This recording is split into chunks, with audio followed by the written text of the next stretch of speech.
Hey, what's up, you guys? This is Sheila Beela coming to you with another review of Tyler Perry's Sistas, Season 9, Episode 7. I think this episode is called Cutting Ties. And it's labeled correctly because there was a cutting of a tie. All right, so y'all, if you're new here, hi, how are you? If you're coming back, thank you for coming and welcome. Um, Please don't hesitate to like, comment, and subscribe. The more you do subscribe to the channel, the more I do go through the algorithm and more people will start to be my commentary on the road to 8,000 subscribers. My goal is to get 100 likes every single episode. So hit that like button. That helps me. It goes through the algorithm. But we're going to go ahead and get into this episode of Tyler Perry Sistas. So it does start off, it picks up where it left off when there was a knock at the door. It was a knock at the door. And it was Zach, and Karen was surprised. Aaron was surprised, but Aaron was quite appreciative of Zach coming through. He was like, "Yeah, come on in. Maybe this will help her because Karen ain't right.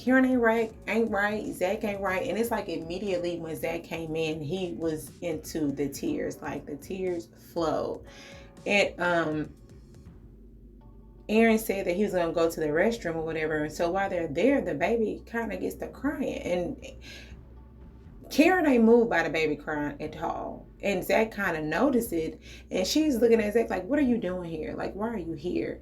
And he was like, "Well, shoot, I don't know. I got to drive and I got in a car and I just ended up at your place." He felt like he wanted to call, but he just ended up coming over as if, like he needed to see her or talk to her just to see how she's doing.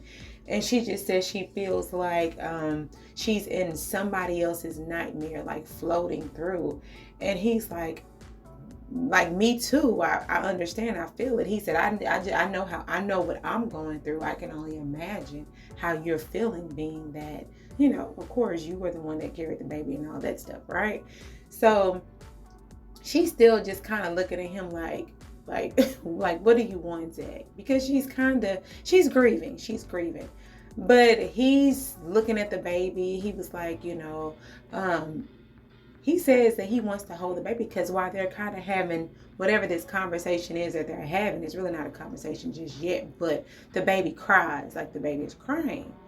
And Karen is not moving. She's just looking like, somebody come get this baby. And he says, "Do you mind if I hold the baby?" So he goes over there and he picks her up, and he's just like, "She's so beautiful. She's so beautiful." And while he's holding her, he's crying.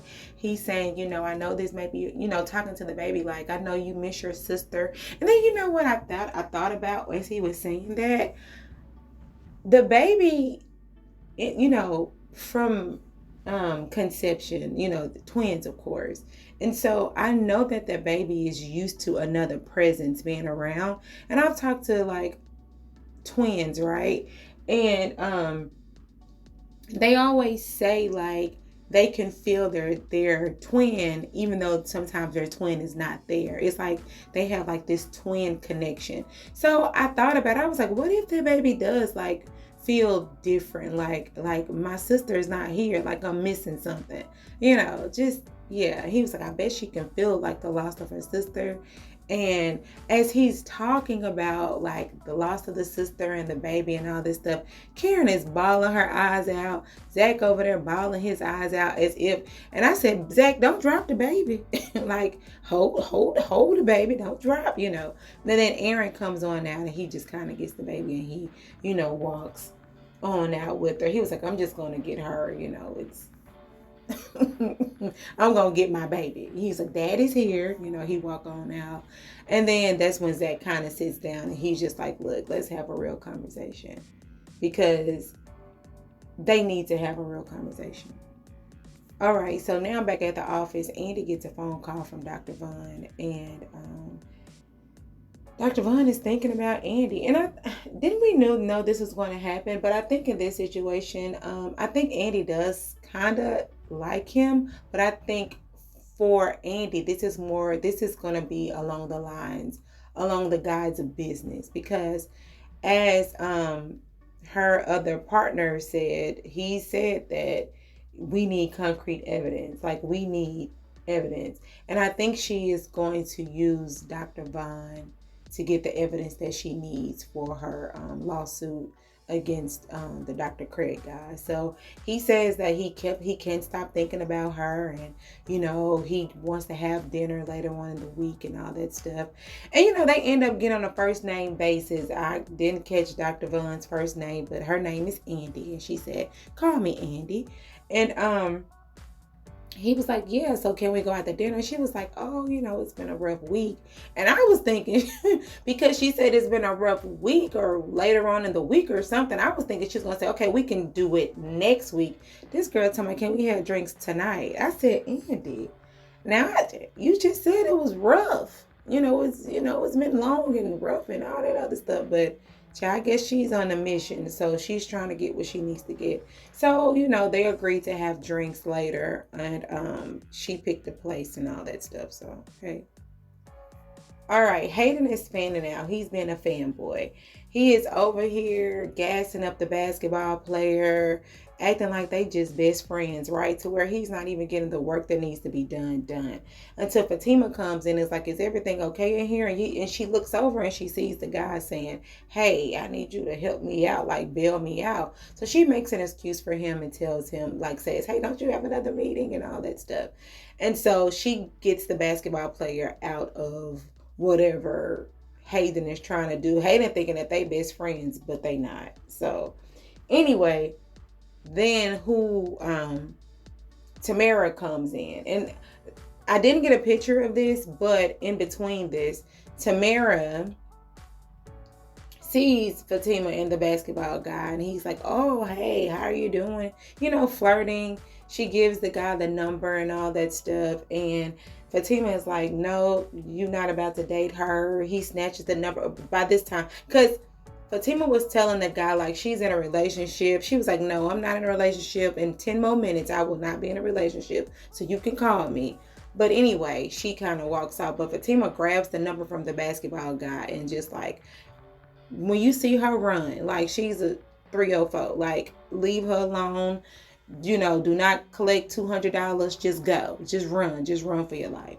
And he seems like he was digging her too. He also seemed like he was digging Fatima, I was like, "Hey, Fatima, you gotta watch him. These basketball players, child. I guess they'll get anything in the skirt. But anyway, that's done. So Hayden comes to the office and sees Tamara there. And she pretty much breaks up with him. She was like, "I don't love you anymore." Because she goes off into first like, I guess she did say she didn't love him anymore. And he was like, "What?" and all this other stuff. She brings up Gary. "What are you going to do if, I'm just waiting for you to try to get your lick back. And when you start thinking about Gary, then you're going to try to hurt, do whatever, hurt her or get the payback or whatever." And Hayden was visibly upset. He was just like, "No, like, why are you doing this? Oh, now you mad because I'm not giving you any money. I'm not funding your lifestyle. This and this and that and that." Just going all off. And she was just like, "I don't love you anymore. Like, it's not there. It's not clicking." And he was like, "Well, shoot. You won't be nothing without me, and I can get another one. I can get another bad one quick." Like, they lining up. And then this is what I don't like, because she came there to break up with him, and then he goes off into a diatribe like, "Oh, so you just want to go out here and be a 304. You probably been cheating on me. You ain't gonna be nothing. Just really kind of dogging her, putting her down or whatever. Of course, I mean, we know that Tamara isn't class act, but at the end of the day, I feel like she has feelings. So for Hayden to not get what he wants from her, and then to slick throw a tantrum and down her and put her down, she was like, "Oh, okay, there you are. There's the Hayden that I've been looking for. That's the Hayden that I felt that, that's going to try to get me back." And he was like, "Well, get out of my office. And then he like throws the stuff off his desk. And I'm just like, Hayden is like crash out 101. All right, so Fatima, she's it's the end of the day, right? So Fatima is trying to just get everything together with the basketball players, making sure that their contracts are good, right? So Andy comes in and she's just like, hey, what are you doing? It's late, what are you doing here, whatever. And then Fatima explains, like, I'm just really trying to go over these go over these contracts for the basketball players. And she was like, players? I thought it was just one, but she still kind of goes into like, yeah, players. I thought it was just one. And Fatima said, well, the one Miss Marie had referred, he liked her so much to where he started referring all his other basketball player friends. And so Andy gets like this attitude, and she's just like, oh, okay. All right, well, this is good practice. What'd she say? She was like, this is, well, when you actually pass the bar, this will be good practice. This will be good practice for you until you actually pass the bar. And I was like, how are you gonna say when she actually passed the bar? Like, you don't overstep. Like, you're not a lawyer just yet. You know what I'm saying? You haven't passed the bar yet. And I was just like, Andy, what's the I mean, I know you've been through a lot, and I know you have PTSD, and I understand all of that. But at the end of the day, you need help. And if she's willing to step in and help you, then calm down. Like, this will be good practice for you for when you actually pass the bar. That really rubbed me the wrong way. I was like, girl. And Fatima looked at her like, oh, okay. And this is the thing, too, because Fatima has so much mouth for everybody. Like, everybody. And I know that Andy is her shero, right? But at some point, Fatima, you can respectfully tell Andy don't talk to you like that. Like, respectfully. But anyway, they change the subject and they bring up Dr. Vaughn, and he's cute and all this other stuff, and what are her plans for tonight. And Andy doesn't tell her the plan. She says she's going to go and see Karen and all that stuff, and then they end up bringing up Zach, and Fatima feels like Zach is not letting her in, closing her out, and he's processing and things like that. But Andy had to remind Fatima, like, hey baby, like, he is grieving. He's grieving, and y'all situations are different. You were on Zatima. She was processing an ex-boyfriend that passed away. These are two totally different scenarios. Like, this is his actual child that passed away. So you can't, I get it, but no. You know what I'm saying? The emotions are different. But anyway, Andy was like, but he's grieving. Give him time. And then, Andy's, and they bring up Dr. Vaughn again or whatever. He's cute and all that stuff, right? And she was like, she's pretty much not worried about him right now. And she's gonna, after she sees Karen, she's gonna go home. Because also, yeah, Fatima said, can we like go get drinks later on after you go and see Karen? And I was like, Fatima, what, drinks? And then she gonna tell me, child, the day that I've had or the week that I had or whatever, I could, I guess, do a mocktail or whatever, because she's not going to drink, because of course she's pregnant. And so Andy is just like, well, no, I have cramps. I'm just going to go home and get in my bed with a heating pad because I have cramps. I was like, you just sit here and flat out lie to this girl. Like, I know you probably don't want her in your business. Rightfully so, it's your business.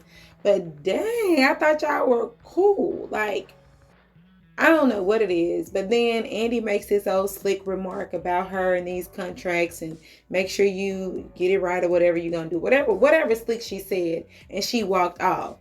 And I was just like, Andy, girl, attitude much? Yes. Anyway, so, yeah. Now Zach brings up, let's have this real conversation, right? And so they end up talking about everything that she's going through. And you know what I was thinking?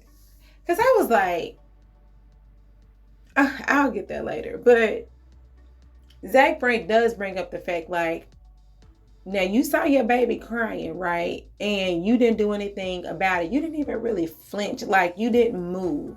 and you saw your baby crying, like, what's going on with you? Like, what's going on in your head and all that stuff. And, they end up talking about, her feelings and her really not understanding how everything went left so fast. Like, how it's just bad, like, so fast, right? And so she does say, like, I guess this is pretty much it for us. Like, we're pretty much over. Like, we're cutting ties. Like, this is pretty much it. And he says, like, then they do like this whole reminiscent thing, like going back through everything that they've been through, the hard times that they've been through and all that stuff. And then she says, like, was it all bad? It was some good in there too. And they do these flashbacks of them being good, right? Good and bad. Just the whole storyline of Zach and Karen, and now it's over, right?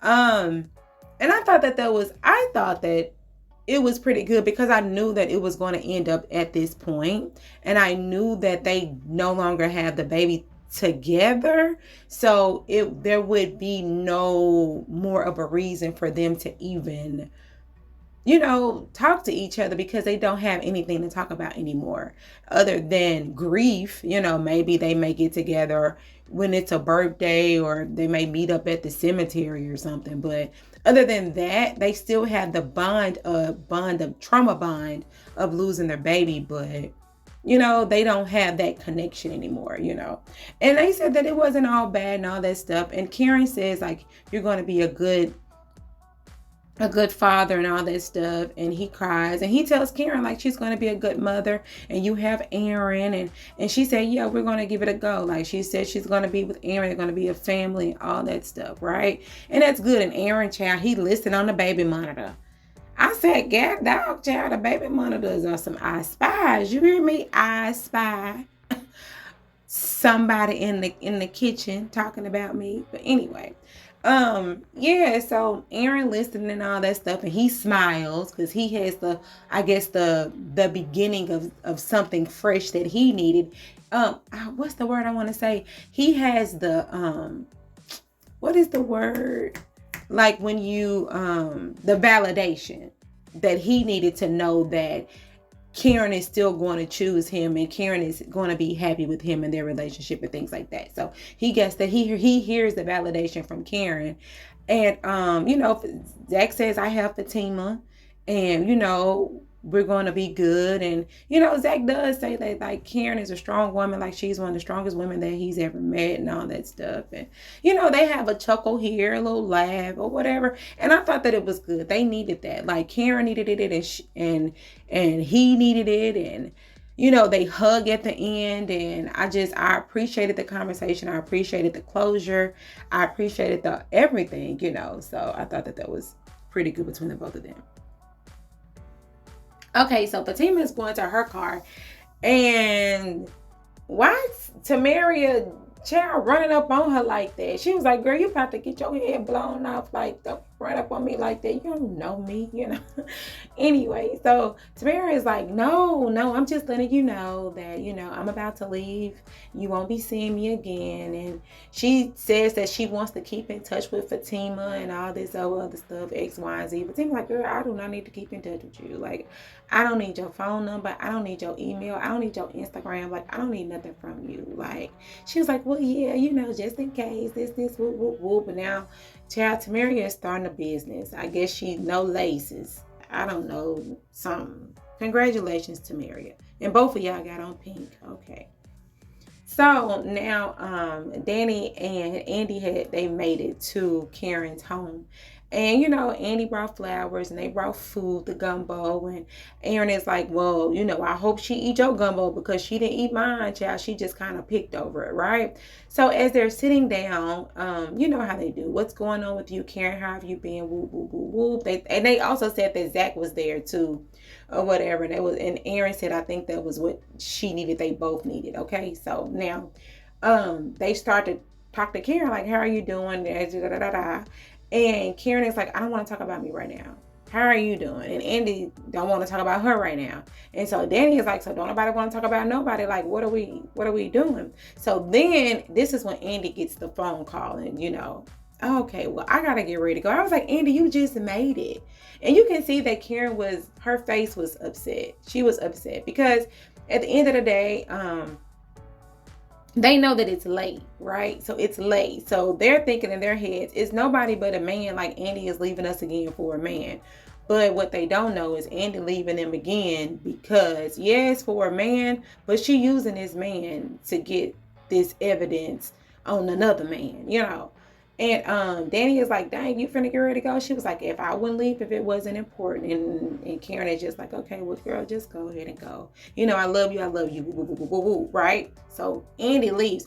One thing I did want to point out that Karen did, before this scene happened, Karen did go to Aaron and tell him, like, you know, thank you.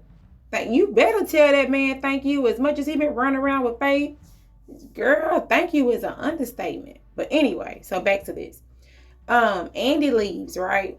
And now it's just Danny and Karen. And so, of course, she's concerned, like, girl, you need to eat. Of course, they were telling her she need to eat and all that stuff to heal. That's what Andy was saying, or whatever. But Danny said, what is that? Like, because she was leaking, because the baby started crying. And now, her breasts, they're leaking because it's time for her to feed naturally. And Danny trying to figure out, girl, what's going on with your titty juice, And she was like, that happens every time the baby cries and all this stuff. And Danny was looking at her like, girl, you got the same clothes on that you had when you left the hospital.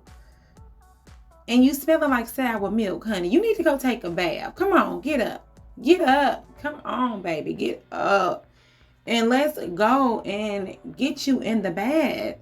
And she was just like, no, But Danny was like, look, the Karen that I know is not like this.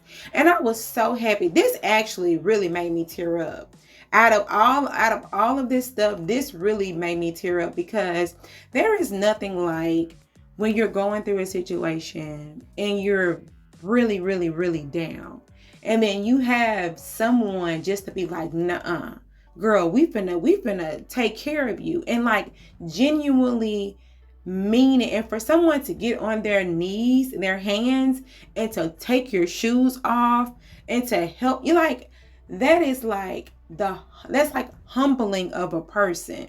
And I just was that really made me cry, because I said, Danny really humbled herself, like literally kneeled down to take her shoes off, to help her, get her butt in the shower, because this was a genuine concern. And I was like, that's friendship. Like, then that lets me know that Karen and Danny have come a long, long, long, long, long way. Like a long way, because at first they was cussing each other out.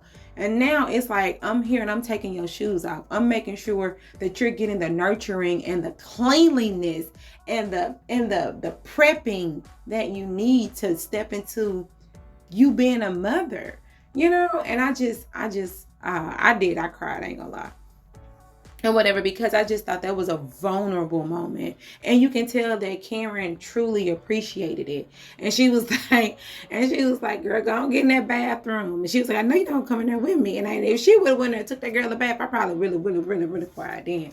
But anyway, but it was cool. I thought that was cool, so yeah. Child, Sabrina down there at the bar with these clothes on, and when she down there with Paige and Maurice, and when I tell you, this girl done ran into so many different dudes. She ran into a dude with glasses, stinking breath, child. It was just a bunch of different ones. They just look weird, like all just kind of all over the place, right? And so Sabrina, I guess she was holding her pee the whole time, because she was like, girl, I gotta pee. And Paige was like, I'll go with you or whatever. She was like, no, I think I'm just gonna hold it. Girl, you hold that pee, your orgasm ain't gonna be that good. But you know what? I thought if you hold it, then it is better. But I'm not gonna put y'all in my business.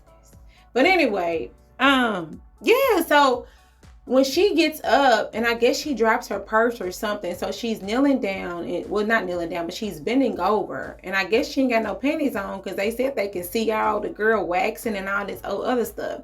And so when she lifts up, she runs into this cat daddy, right? And so they seem to like each other. And in my head, I said, I bet that's Rich Daddy. Because when they show Rich coming through the door, I said, I bet that's Rich Daddy. And yes, y'all, that's Rich Daddy. So Sabrina done start liking Rich Daddy, yeah, I guess. I said Rich is not going to leave this show. Everybody leaving the show but him. But anyway, y'all, let me know what y'all think. Yeah, that's him right there. Nice looking old man, ain't he? The cat daddy. That's Maurice. I think he need the blue pill. But anyway, yeah, that's Rich Daddy, child. But this is Sheila B. Like, comment, and subscribe. Let me know what y'all think. Y'all have a great day. Bye.